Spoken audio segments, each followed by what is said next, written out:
What's up, y'all? The Nature Girl 30 here, and I honestly never thought that I was going to do a predictions video of Extreme Rules, because this is the least extreme pay-per-view that we have seen in a while.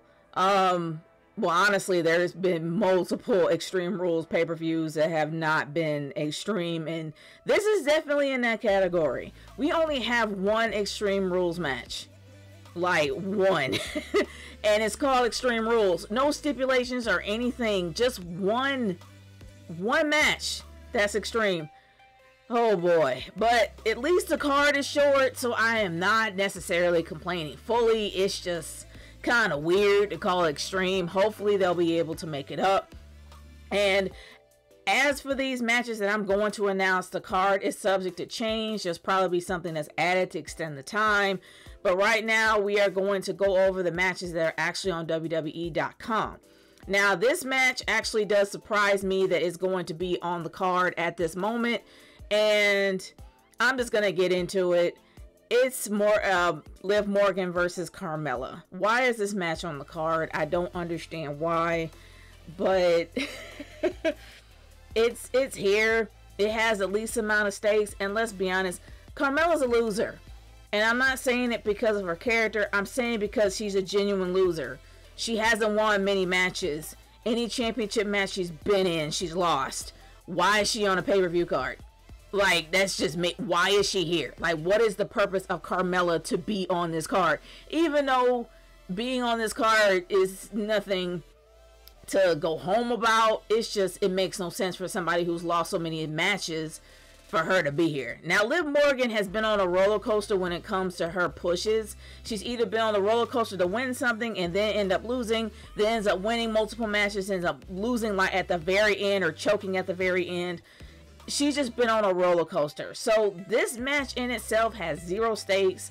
Should I care? I care a little because I really do want Liv Morgan to succeed. Carmella's had her shot in the sun a long time ago, and it's kind of time for Liv to shine. I'm hoping that Liv does win this one, so my vote goes to Liv Morgan for the win. Next up, the U.S. Championship, I guess is on the line. I really do want to care about this pay-per-view, but let's be honest, they really haven't done a good job with the go-home shows. But anyway, when it comes to the U.S. Championship match, we got Damian Priest versus Sheamus versus Jeff Hardy. Why is Jeff Hardy still around? I don't know why. I really don't know why. The guy's practically fodder by now, man.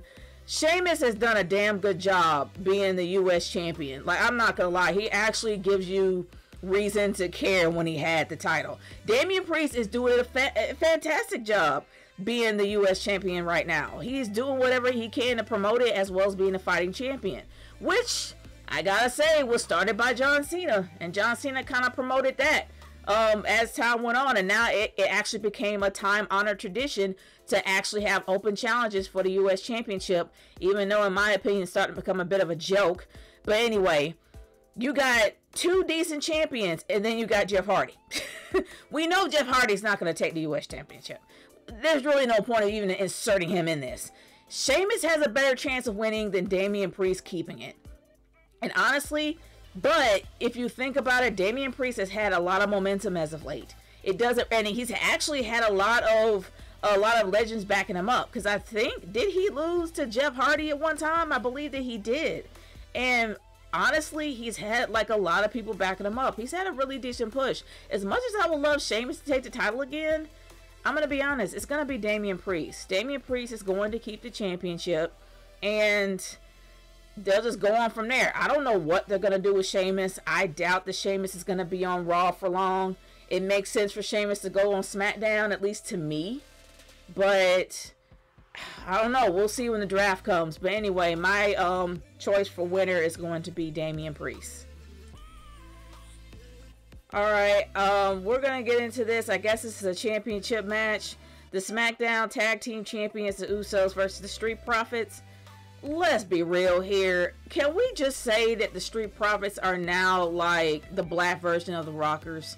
And people are honestly comparing Angelo Dawkins with Marty Jannetty. And I understand why they do, because we know that the chosen one of that whole team was Shawn Michaels. And we know about the barbershop segment. We know what happened there. And we didn't really see Marty Jannetty that often after that. But he did have a triumphant moment, only for him to disappear again.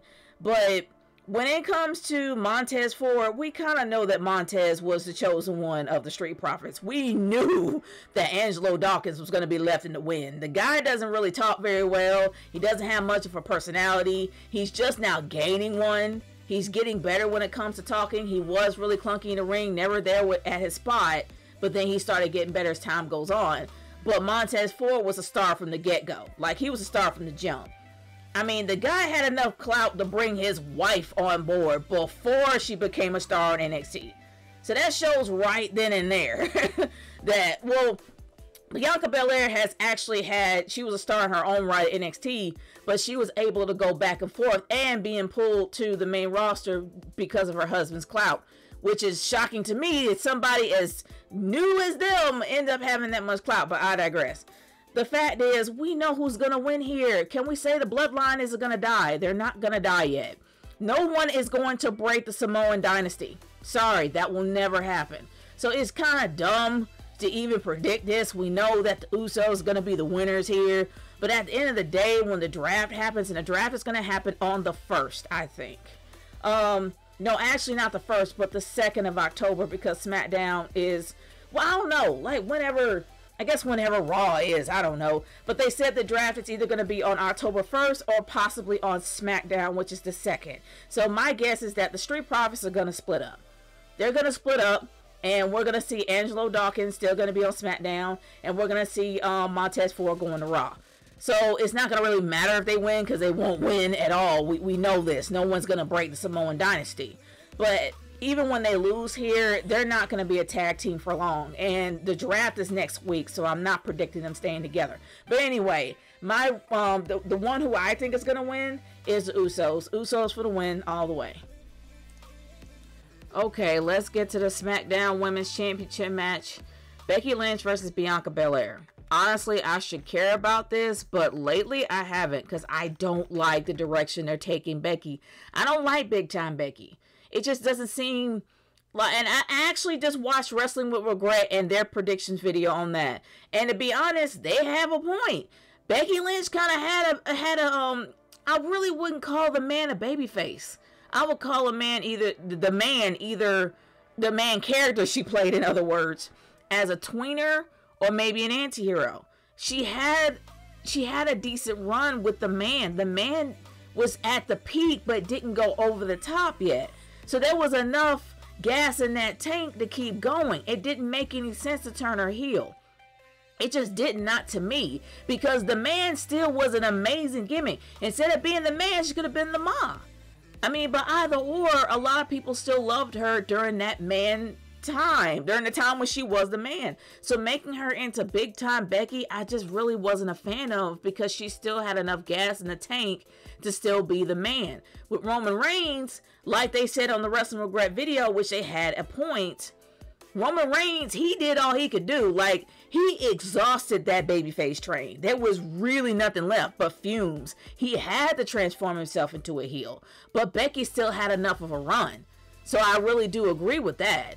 But now we got Big Time Becky, and we're just going to have to learn to deal with that.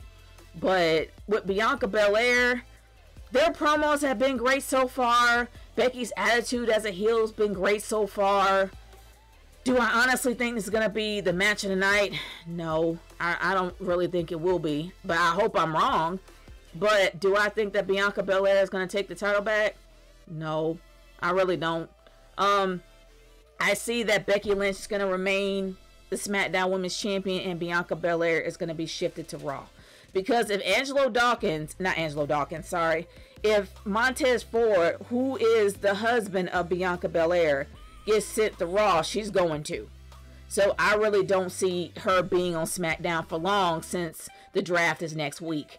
So I doubt she's going to win here. Becky Lynch is going to remain a heel champion probably for the rest of the year.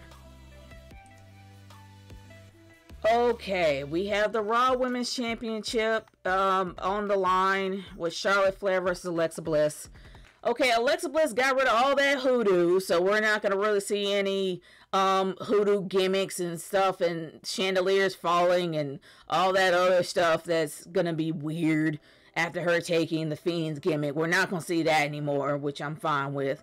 But I'm not excited about this match because didn't we have a champion versus championship match at Survivor Series with those two? With Charlotte Flair pretty much exposing her for being average? Like, I'm sorry. Alexa Bliss is an amazing talker. I will never take that away from her. But she's average in the ring. And we saw that because Charlotte showed that to us. I'm not even saying that to be mean. For those that actually did see that match, we saw what Charlotte did to her, and Charlotte kind of knocked her down for a peg. So are we going to get the same thing here? Is it going to be a rerun? That's what I'm just saying. That's why I'm not excited about this match. Even though it has been hyped up so much, I'm not excited about it because we've already seen it when they were both champions at the time. And it was bad on Alexa Bliss's end because it made her look average. It just did. Compared to Charlotte, she looked average. So do I really care who's going to win here? Not really. But a lot of people are assuming with the fact that Ric Flair is quote-unquote canceled because of what happened at the dark side of the ring that it's going to affect Charlotte. Honestly, I don't know. I doubt it will, but I don't see Alexa Bliss taking the title from her. I don't. Because Alexa Bliss, they're going to keep them both on Raw. But I honestly see Charlotte should still be the Raw Women's Champion. And Alexa Bliss, she's still going to be on Raw. She has a personality to be on Raw, but she ain't going to be the champion. So I declare that Charlotte, the queen, will still keep her throne.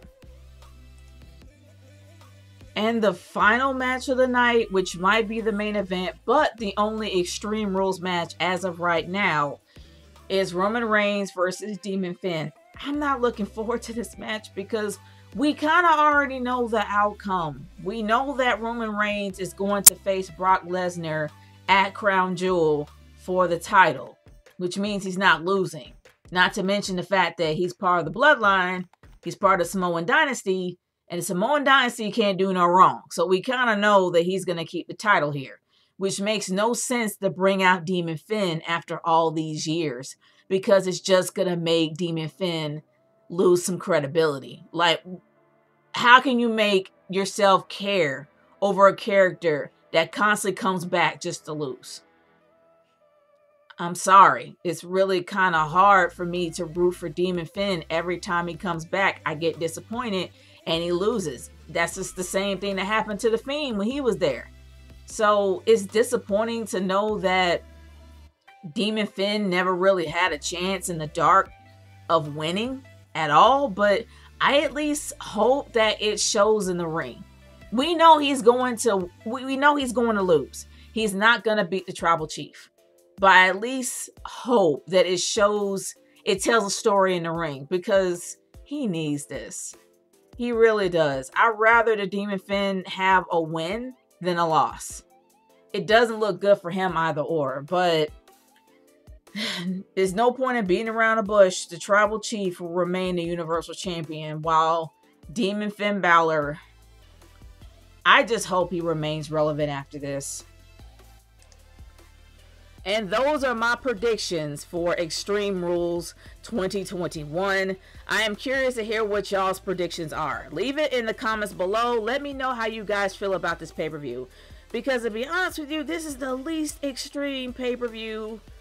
Like, not so much ever, because Extreme Rules has kind of downgraded itself for the past few years. But there's only one Extreme Rules match. I hope they at least like go at it and make it feel like that these championships mean something for those that have championship matches. But other than that, y'all, this pay-per-view at this point, I really do have low expectations for it, which is good. Which means that if they surprise me, then it might be fun. Especially if I watch it with the Club Atlantis crew. But anyway, y'all, let me know how you feel. Leave your predictions in the comment section below. And I will talk to y'all later. Peace out.